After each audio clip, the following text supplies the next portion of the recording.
Hello friends, welcome to my channel Raji Kalyan 9488. ఇవాళ chicken semi gravy curry ఎలా తయారు చేసుకోవాలో చూద్దాము. ముందుగా ఆయిల్ వేసుకొని పచ్చిమిరకాయ, జీడిపప్పు, కరివేపాకు, ఉల్లిపాయ ఇవన్నీ వేసుకొని బాగా వేగనివ్వండి.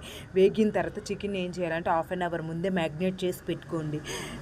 ఉప్పు, కారం, అల్లం వెల్లుల్లి పేస్టు, మసాలాలు అన్నీ వేసి మ్యాగ్నేట్ చేసి పెట్టుకుంటే చికెన్ గ్రేవీగా చాలా బాగా వస్తుంది. ఇలా గ్రేవీ కర్రీ అనే కాదు, ఫ్రై అనే కాదు, ఇలా సెమీ గ్రేవీ కర్రీ ఇలా ఒకసారి ట్రై చేసి చూడండి. రొటీన్గా కాకుండా టేస్ట్ అయితే చాలా బాగుంది. మీరు ఒకసారి సండే ట్రై చేసి చూడండి. మీకు ఇంకా గ్రేవీ కర్రీగా కావాలంటే ఇంకొద్దిగా వాటర్ పోసుకోవచ్చు. అలాగే ఇంకా ఫ్రై కావాలంటే ఇంకా ఎక్కువసేపు ఎగిరిస్తే ఫ్రై అయిపోతుంది. ఫ్రై లాగా అయితే సాంబార్లోకి అయితే చాలా బాగుంటుంది. అన్నంలోకి అయితే సూపర్ టేస్ట్ ఉంది. అన్నం అంతా కలుస్తుంది చక్కగా, చాలా టేస్ట్ ఉంది. ఉల్లిపాయ నిమ్మకాయ పిండుకు తింటే సూపర్ ఉంది. మీరు ఒకసారి ఇలాగ ట్రై చేసి చూడండి. వీడియో చూస్తున్నారు కానీ సబ్స్క్రైబ్ చేసుకోవట్లేదు. సబ్స్క్రైబ్